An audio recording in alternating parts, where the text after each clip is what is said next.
नमस्कार, आंकड़े हमारे फैसला आपका में आप सभी का स्वागत है। मैं हूं मनोज मनु। लोकसभा चुनाव को लेकर देश भर में प्रचार प्रसार युद्ध स्तर पर चल रहा है। सभी राजनीतिक दलों ने प्रचार में पूरी ताकत झोंक दी है। आज हम आपको चंडीगढ़ सीट के बारे में बताएंगे। अपनी खूबसूरती और साफ सफाई के लिए चंडीगढ़ शहर जाना जाता है। केंद्र शासित प्रदेश होने के साथ साथ पंजाब और हरियाणा की साझा राजधानी भी है। दो राज्यों की राजधानी होने के कारण शहर की अहमियत और ज्यादा बढ़ जाती है। निर्वाचन आयोग की ओर से जारी कार्यक्रम के अनुसार चंडीगढ़ सीट पर लोकसभा चुनाव 2024 के लिए 1 जून को 7वें चरण में मतदान होगा। नतीजों की घोषणा 4 जून को ही की जाएगी। राजनीतिक तौर पर इस सीट पर कांग्रेस और बीजेपी का ही दबदबा रहा है। 1996-1998 लोकसभा चुनाव में बीजेपी ने सत्यपाल जैन यहां से सांसद रहे हैं। फिर 1999 से लेकर 2009 तक के लोकसभा चुनाव में कांग्रेस से पवन कुमार बंसल यहां पर सांसद बने और फिर 2014 से 2019 के चुनाव में बीजेपी से किरण खेर यहां से सांसद बनी। लेकिन पार्टी ने मौजूदा सांसद किरण खेर का टिकट काटते हुए इस बार संजय टंडन को उम्मीदवार बनाया है। चंडीगढ़ लोकसभा में कुल वोटर्स की संख्या 6 करोड़ 5 लाख है, जिसमें से पुरुष मतदाता 51% है, महिला मतदाता 49% है और यहाँ के 100% मतदाता शहरी हैं। इस लोकसभा चुनाव में कई ऐसे मुद्दे हैं जो वोटर्स के लिए काफ़ी अहम हैं। वो कौन से मुद्दे हैं आपको बताता हूँ। चरम पर बेरोजगारी, पेयजल संकट, ट्रैफिक जाम, कूड़े की समस्या, कचरे की समस्या, सीवर निकासी, लटकते हुए बिजली के तार, पार्किंग की पॉलिसी, इसके साथ साथ एनक्रोचमेंट यानी कि अतिक्रमण, आवारा पशु और बस क्यू शेल्टर का अभाव यहां पर देखा जाता है। चंडीगढ़ सीट पर इस बार बीजेपी अकेले ही चुनाव मैदान में उतर रही है। अकाली दल से गठबंधन नहीं होने के कारण बीजेपी का पलड़ा थोड़ा हल्का हो गया है। वहीं आम आदमी पार्टी भी उम्मीदवार नहीं उतारेगी। आपने इंडिया गठबंधन के तौर पर कांग्रेस के उम्मीदवार को सपोर्ट करने का फैसला किया है। कांग्रेस की ओर से अभी तक प्रत्याशी की घोषणा नहीं की गई है। नामों पर मंथन चल रहा है कि किसे खड़ा किया जाए और किसे नहीं। लेकिन इन सबके बीच इंडिया न्यूज कुछ सवालों के साथ देश की जनता के बीच पहुंच रहा है। चंडीगढ़ की जनता के बीच जब इन सवालों को लेकर हमारी टीम यानी कि इंडिया न्यूज की टीम पहुंची तो क्या नतीजे निकल कर आए, लोगों की राय कैसी थी, वो आपको दिखाता हूं। सर्वे में पूछा गया पहला सवाल, लोकसभा चुनाव में आपके लिए सबसे बड़ा मुद्दा है। हमने ये सवाल किससे पूछा? चंडीगढ़ की जनता से। 27% लोगों ने कहा कि विकास सबसे बड़ा मुद्दा है।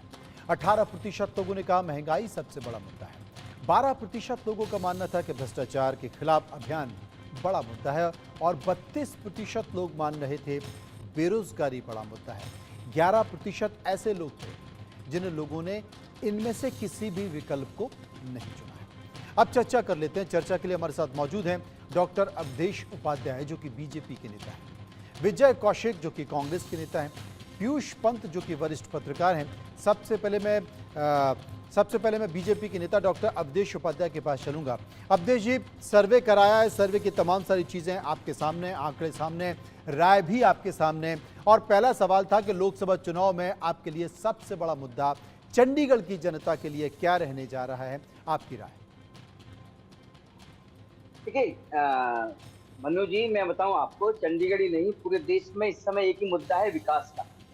जो विकास 2014 से और 2024 तक जो देश का विकास, चहुमुखी विकास हुआ है, वो पहले कभी किसी ने सोचा भी नहीं। और रही बात चंडीगढ़ की, ठीक है, चंडीगढ़ में आपने देखा होगा कि किस तरह से सबसे बड़ा कैंसर हॉस्पिटल बनाया गया है मोदी सरकार द्वारा। और आप देखिए चंडीगढ़ की यदि हम बात करें तो चंडीगढ़ में जो चंडीगढ़ इंडिविजुअली बात करें तो जो बेरोजगारी दर जो थी वहां पर, वो घटकर कितनी कम हुई है वहां पर, मतलब हाफ हुई है लगभग। और पूरे राष्ट्रीय स्तर पर यदि हम देखें, जैसे बेरोजगारी की आप बता रहे थे, राष्ट्रीय स्तर पर भी अभी हम देखें तो जो बेरोजगारी दर घटकर जो है 3.2% हुई है। और ये बेरोजगारी का जो मुद्दा है पत्रकार महोदय, ये तो जब से हमारा देश आजाद हुआ है तब से चला आ रहा है। तब से किसी ने ध्यान ही नहीं दिया इस पर। भाई ध्यान देते क्यों? अगर बेरोजगारी कम कैसे होती जब विकास होता देश का? आज विकास देश का हो रहा है तो लोगों जो बेरोजगारी दर है वो भी कम हो रही राष्ट्रीय स्तर पर। पहले क्या थी, जो सरकारें थी वो उन्होंने केवल अपने परिवार देखा, अपने आप को देखा कि हम पहले पनप जाए, उसके बाद लोगों को पनपने देंगे। आज जो देश में सरकार है वो सबको साथ लेकर चल रही है, सबके विश्वास को लेकर चल रही है, सभी धर्म, पंथ, जाति, धर्म जितना हमारे देश में है, सभी को बराबर मात्रा में उनको उनका जो भाग है वो देने को तैयार, प्रतिबद्ध। विजय कौशिक साहब, आप क्या मान रहे हैं? आज जो हम ये मान रहे हैं कि मोदी जी जब सत्ता में आए थे तो उन्होंने कहा था कि वो देश का नवनिर्माण करेंगे, इसलिए उसकी कड़ी में उन्होंने इस देश का बेड़ा गर्क करना शुरू कर दिया, इसको डिस्ट्रॉय करना शुरू कर दिया और देश अभी तक लगातार डिस्ट्रॉय हो रहा है, क्योंकि मोदी जी मानते हैं कि देश नष्ट होगा तभी तो एक नए भारत का निर्माण होगा, यानी कि पुराना देश भारत डिस्ट्रॉय होगा तभी तो नया भारत निर्माण होगा। लेकिन इस चक्कर में ये देश कहीं का नहीं रहा है। अभी वर्ल्ड बैंक ने चेतावनी दी इस देश को, उन्होंने कहा कि हमारे यहाँ जो बेरोजगारी की दर है वो अंग्रेजी शासन के समय को भी क्रॉस कर चुकी है। और उन्होंने ये भी कहा कि जो सरकार कह रही है कि भी विकास उतना हो रहा है उतना हो रहा है, तो उन्होंने प्रश्न चिन्ह लगाया कि भी अगर इतना विकास हो रहा है तो रोजगार डाउन क्यों जा रहा है। यानी कि जो बीजेपी के आंकड़े हैं वो फर्जी आंकड़े हैं। कर्ज लेकर घी पियो, बाद में देश की जनता भुगतती फिरेगी। मोदी जी इस रास्ते पर चल रहे हैं। 70 सालों में देश पर विदेशी कर्जा हुआ 55 लाख करोड़ का, मोदी जी ने बढ़ाकर कर दिया 205 लाख करोड़ का। तो ये विकास है या विनाश है? 70 साल में किसी भी सरकार ने आरबीआई के रिजर्व फंड से 1 रुपया नहीं लिया और मोदी सरकार 2 बार पैसा निकालकर उसमें से खर्चा कर चुकी है। और मैं आपको सबसे खतरनाक बात बताऊं, शेयर बाजार में सिर्फ 20-30 शेयर हैं, कहते हैं कि जिनके दम पर शेयर बाजार उछाल मार रहा है, हिलोरे मार रहा है। आरबीआई चिंतित है, आरबीआई ये मान रहा है कि बबल जिस दिन फूटा उस दिन देश के बैंक डूब जाएंगे। और ये जो सेंट्रलाइजेशन किया था ना बैंकों का, माननीय मोदी जी ने केवल अपने घोटालों को छिपाने के लिए, क्योंकि आधे बैंक डूबने जा रहे थे, उन्होंने फायदे वाले 3 बैंकों के साथ 3 घाटे वाले मर्ज कर दिए ताकि इनके घोटाले छुपे रहें। हकीकत ये है, इलेक्ट्रल बॉन्ड के माध्यम से देश के पूंजीपतियों को और प्रत्येक वर्ग को मोदी सरकार ने लूटा है। एक कंपनी पर कर्जा टैक्स था 286 करोड़ का, वो माफ कर दिया गया, बदले में 150 करोड़ इलेक्ट्रल बॉन्ड के माध्यम से मोदी सरकार ने ले लिए। किसी को टनल का ठेका दिया, उनसे चंदा ले लिया, मतलब हर तरीके से। किसी पर सीबीआई की रेड मारी, उनसे चंदा ले लिया और जांचें सब बंद हो गई। तो ये मोदी जी देश को बर्बाद करने में, मिटाने में जुटे हुए हैं। इसके लिए मैं मोदी जी को बधाई देता हूँ कि कम से कम वो अपने एक मकसद में तो पूरा हो गए। बाकी कांग्रेस आएगी तो कांग्रेस ही नवनिर्माण करेगी। पीयूष पंत साहब, ये राष्ट्रीय मुद्दे तो बता दिए, लेकिन चंडीगढ़ देश का सबसे खूबसूरत शहर माना जाता है और कहा जाता है कि कई लोग देश में ऐसे हैं जो चंडीगढ़ में बसना चाहते हैं। हमने चंडीगढ़ की जनता से राय जानी है, उनसे उनकी राय पूछी है कि इस लोकसभा चुनाव में वो किन मुद्दों को ध्यान में रखकर वोट करने वाले हैं। अभी हमने पहला सवाल पूछा है, उसकी राय निकल कर आई है और उसमें अगर देखा जाए तो 2 बड़े मुद्दे हैं, एक तो विकास के आधार पर और बेरोजगारी के आधार पर वोट करने वाले हैं। दूसरा सवाल भी मैं ले लेता हूं, उसके बाद फिर आपके पास आऊंगा, दोनों सवालों का जवाब ले लूंगा।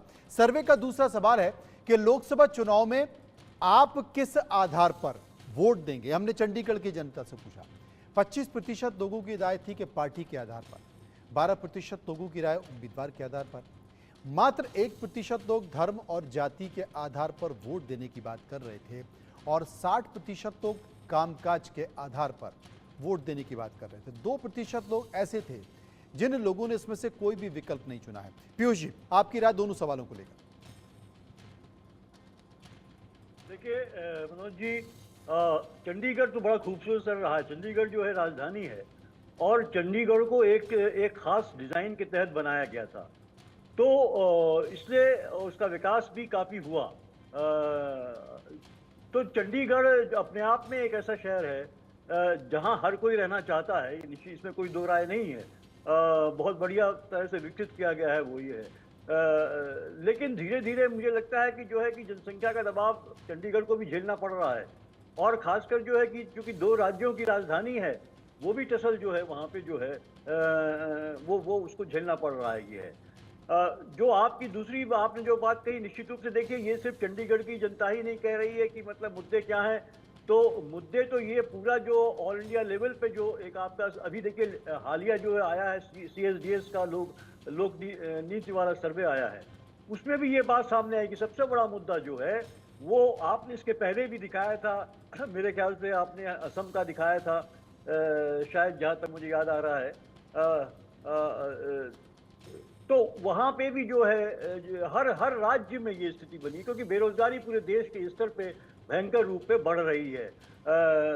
और इसीलिए पहला मुद्दा जो हो रहा है इसमें, जो सबसे बड़ा मुद्दा है, इसीलिए देखिए सबसे बड़ी बात यह है, जबकि राजनीतिक पार्टियां पोलराइजेशन करने की कोशिश करती हैं, ध्रुवीकरण करने की कोशिश करती है, और लेकिन जनता के बीच में वो कोई मुद्दा नहीं है। ये इस सर्वे से भी आया है, और सीएसडी आपने जो करवाया उससे भी आया है, और सीएसडीएस के सर्वे से भी आया है।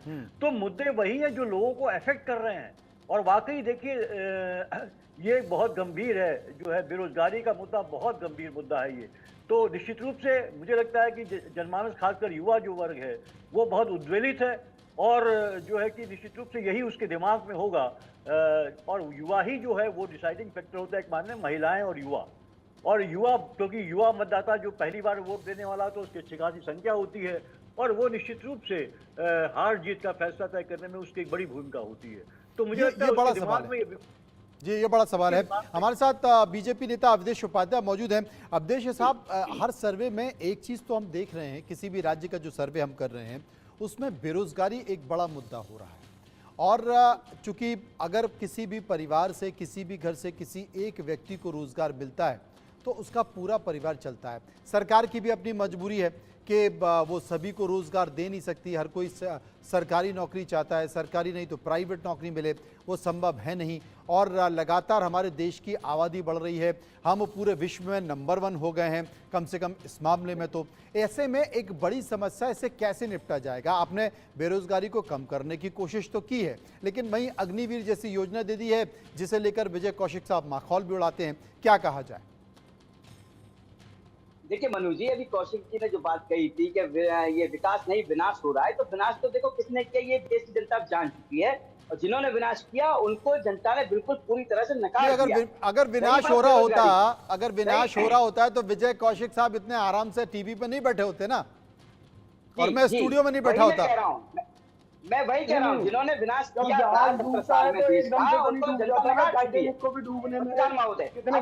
बेरोजगारी के ऊपर आ रहा हूँ विजय कौशिक साहब, आपके पास आता हूँ। बेरोजगारी का जो मुद्दा है उस पर बात मैं कर रहा हूँ, मैं इसको नकार नहीं रहा। बेरोजगारी मुद्दा एक गहन मुद्दा है, गंभीर मुद्दा है, और ये अब से नहीं है, जब से हमारा भारत देश आजाद हुआ है तब से ही है। लेकिन आपने देखा ये 2014 में जो है, लेकिन कांग्रेस वही तो पूछ रही है कि आपने 2 करोड़ नौकरियां देने का वादा किया था ना, रोजगार देने का वादा किया। मैं उसी पर आ रहा हूँ। 2014 में जो बेरोजगारी दर 7% थी, वो घटकर 3.2% अब हुई। आज हमारा देश स्मार्ट मैन्युफैक्चरिंग, जो स्मार्ट मोबाइल फोन है, उसका मैन्युफैक्चरिंग का नंबर 1 है पूरे विश्व पटल पर। आज हमारे देश में जो डिफेंस के बड़े बड़े हथियार हैं, हम खुद बना रहे हैं, और देशों को भी दे रहे हैं, आप समझिए बात।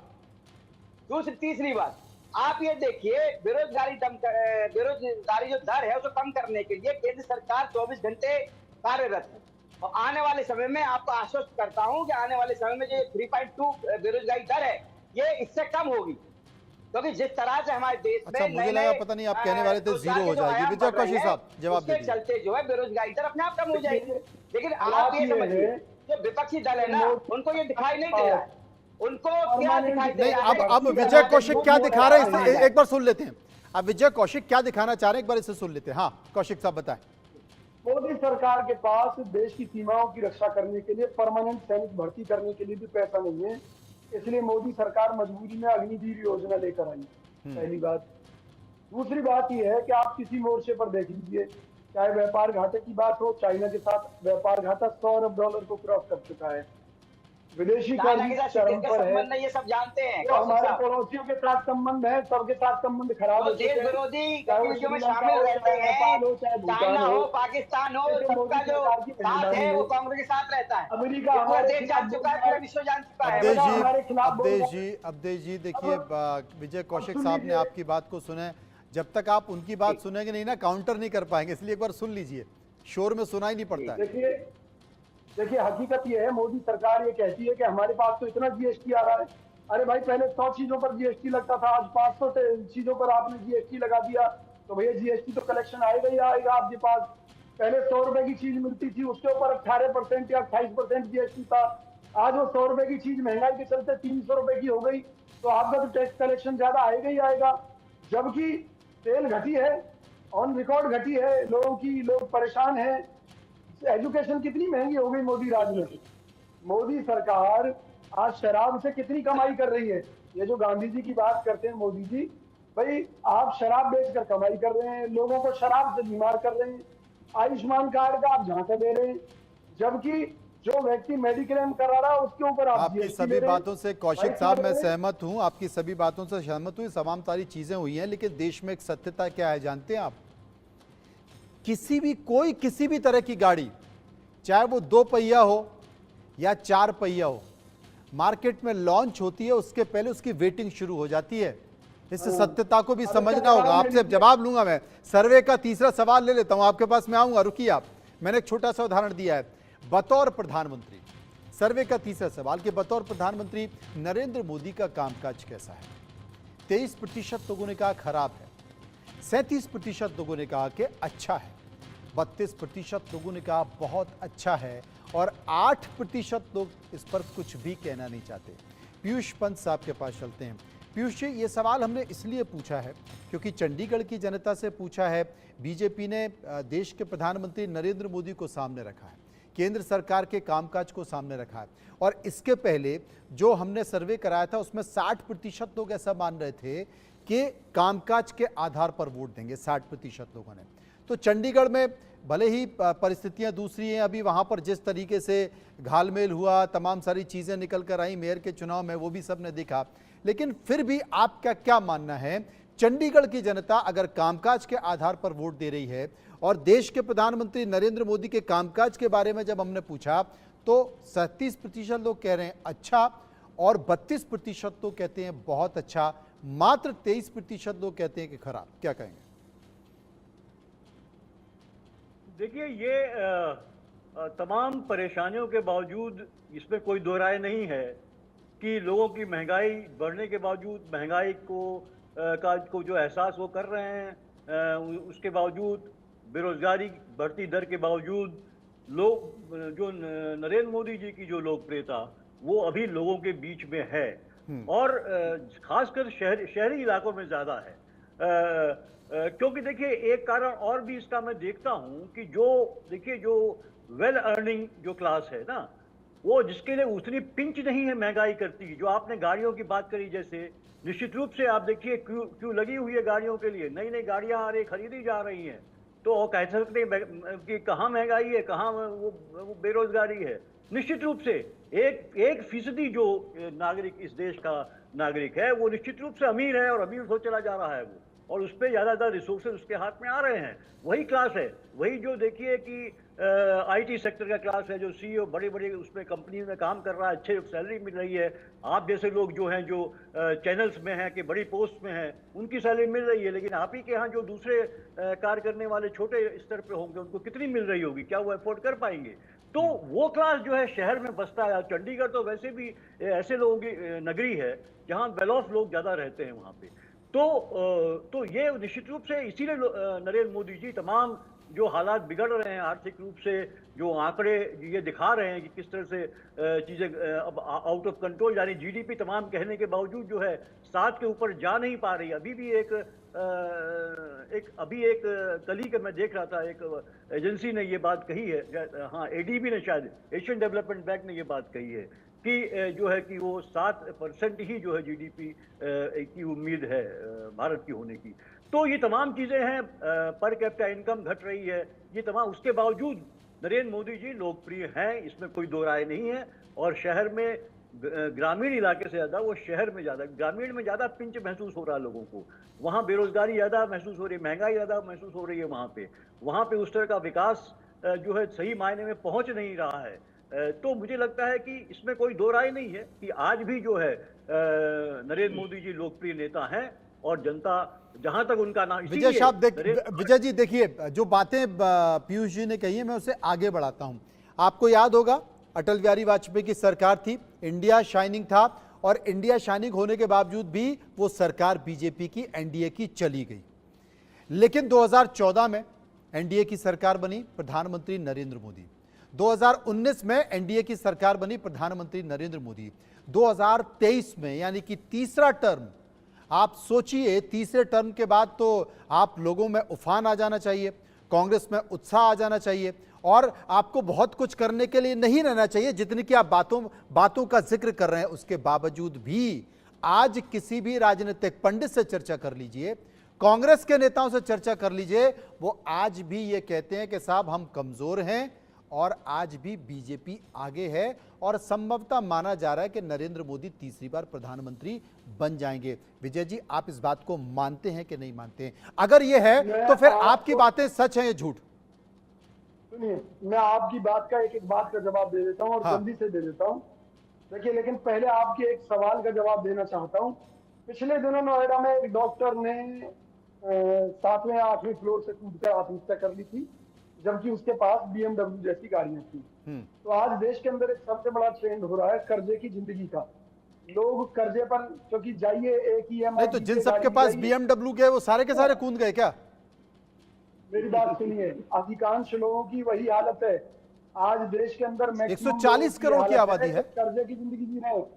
फ्लैट कर्जे का, गाड़ी कर्जे की, जितनी भी चीजें हैं वो EMI पर, और जिस दिन उनके कोई सिस्टम में प्रॉब्लम आती है उन्हें आत्महत्या ही करनी पड़ती है। याद रखना, जिसे देश की 250 करोड़ जनता में 81 करोड़ लोग सरकार के 5 किलो गेहूं पर जिंदा है, जिसे देश के आंकड़े बताते हैं कि 45 करोड़ लोगों ने रोजगार ढूंढना बंद कर दिया है, जिसे देश के आंकड़े ये बता रहे हैं कि वर्ल्ड बैंक चेतावनी देने पर मजबूर है कि 46% को क्रॉस कर चुकी है आपकी बेरोजगारी दर, अंग्रेजों के समय को भी मात दे दिया, जिसे देश में अरावली की श्रृंखलाओं का दोहन करने के लिए अंग्रेजों के बनाए कानून को भी बदल कर एक सरकार उनका दोहन करने में जुट जाती है, जहां हर काम में इलेक्ट्रल बॉन्ड के माध्यम से रिश्वत का पैसा लिया जा रहा है। विजय जी, आपके आत्मविश्वास की दाद देनी पड़ेगी। आप थकने को तैयार नहीं है अभी भी, आप बिल्कुल थकने को तैयार नहीं है। भले ही कांग्रेस के कई सारे कांग्रेस के कई सारे ऐसे सांसद हैं जो टिकट तो मिल गया है, लड़ना नहीं चाह रहे। कई सारे सांसद ऐसे हैं जो टिकट मिलने के बाद भाग गए हैं। कई सारे सांसद ऐसे जिन्हें टिकट मिल गया लेकिन वो कहते हैं कि साहब लड़के हम करेंगे क्या, हमारा पैसा खर्च होने वाला है। ये हकीकत बता रहा हूं मैं आपको। कांग्रेस के कई सारे लोगों जिन्होंने टिकट मिल चुका है उनसे बात करके बता रहा हूं मैं। चलिए आपके पास आ रहा हूं, सर्वे का चौथा सवाल ले लेता हूं। आपके पास आ रहा हूं, सर्वे का चौथा सवाल ले लेता हूं। लोकसभा चुनाव में मोदी फैक्टर कितना काम करेगा? हमने चंडीगढ़ की जनता से पूछा। 10% लोगों ने कहा थोड़ा काम करेगा, 31% लोगों ने कहा ज्यादा काम करेगा, 35% लोगों ने कहा बहुत ज्यादा काम करेगा और 21% लोगों ने कहा बिल्कुल नहीं करेगा, 3% लोगों ने कहा कह नहीं सकते हैं। ये चौथा सवाल है कि फैक्टर कितना काम करेगा। अवधेश जी, आप तो मोदी की गारंटी के भरोसे हैं। बिल्कुल। देखिए मनोज जी, मैं आपको बताऊं, ये जो टोटल जो होता है 66% होता है, जो चंडीगढ़ ही नहीं पूरी देश की जनता का जो विश्वास अपने देश के प्रधानमंत्री के प्रति है ना, जो उनकी गारंटी है, क्योंकि देश की जनता को ये पता है कि यदि मोदी जी कोई गारंटी देते हैं तो वो गारंटी पूरा होने की गारंटी देते हैं। आप देखिए 2014 में हो या 2019 में हो, जो गारंटी मोदी सरकार द्वारा जनता को दी गई वो सारी पूरी की गई। अभी ये बात कर रहे थे कौशिक साहब, शायद इन्हें पता नहीं होगा, जो MSME का रजिस्ट्रेशन बता रहा हूं मैं, 3,16,05,581 रजिस्ट्रेशन हुए हैं MSME में। ये कौन है भाई? शायद कौशिक जी को नहीं पता होगा। अरे तो भैया, जीएसटी कलेक्शन की बात कर रहे थे, जो जीएसटी कलेक्शन 98 करोड़ था 2020 में, आज 20.18 करोड़ हुआ है, 20.18 लाख करोड़। सोचिए आप। बात कर रहे थे टैक्स की, भाई टैक्स तो पहले ही भरा जाता था, पहले तो कभी ये उजागर नहीं किया। विजय कौशिक साहब आंकड़े लेके बैठे हैं। उपाध्याय जी आज आंकड़े लेकर बैठे हैं आपके सामने। पांचवा सवाल ले लेता हूं मैं। आंकड़े हमारे फैसला आपका का जो सर्वे हमने कराया ना, उसका पांचवा सवाल ले लेता हूं, उसके बाद मैं आपके पास आऊंगा। पांचवा सवाल आपके लिहाज से, ये सर्वे का पांचवा सवाल है कि आपके लिहाज से 2024 लोकसभा चुनाव में किसकी सरकार बन रही है? भाजपा और सहयोगी दलों की 56% लोगों का मानना था, कांग्रेस और सहयोगी दलों की 33% लोगों का मानना था, क्षेत्रीय दलों की साझा सरकार किसी ने भी अपनी राय नहीं दी है, सिर्फ 0.4% राय दी गई है और 7% लोग इस पर कुछ भी कहना नहीं चाहते थे। विजय जी संक्षेप में। देखिए, मैं केवल ये कहना चाहता हूँ, माननीय मोदी जी जब 2014 में सत्ता में आए थे तो सत्ता की और विपक्ष की लकीर बराबर थी। मोदी जी 2 करोड़ रोजगार हर साल देकर अपनी लकीर को बड़ा कर सकते थे। मोदी जी विदेशों से काला धन लाकर अपनी लकीर को बड़ा कर सकते थे, लेकिन विदेशों में काला धन बढ़ गया, और 2 करोड़ रोजगार छीनने का काम मोदी सरकार ने किया। तो और इसलिए देखिए, उन्होंने 2 सोचा- करोड़ वही सारे मुद्दे वापस आ रहे हैं। पीयूष जी, संक्षेप में आपसे बस ये पूछना चाहता हूं, चंडीगढ़ की जनता ने कहा है कि 56% लोग भाजपा और सहयोगी दलों की सरकार बना रहे हैं, आपकी राय? मोदी जी ने विपक्ष की पीयूष जी। लकीर को काटने का काम किया।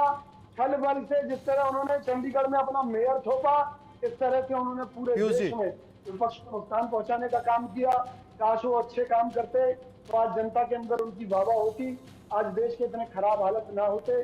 निश्चित तौर पर हम मोदी जी के कोई दुश्मन नहीं है, लेकिन हम देश की जनता से अपील आपके करते हैं आत्मविश्वास को हम कि आपके आत्मविश्वास को हम सलाम करते हैं। हमने सर्वे दिखाया चंडीगढ़ का, चंडीगढ़ की जनता की राय दिखाई। सभी मेहमानों का बहुत बहुत शुक्रिया करेंगे, आपने इस पर अपनी राय रखी और उम्मीद करते हैं 2024 में जो परिणाम आएंगे, देखते हैं किसकी बात सही होती है और किसकी बात नहीं। फिलहाल इतना ही, आगे वापस आएंगे तो बात करेंगे मोबाइल पर किए गए सर्वे की।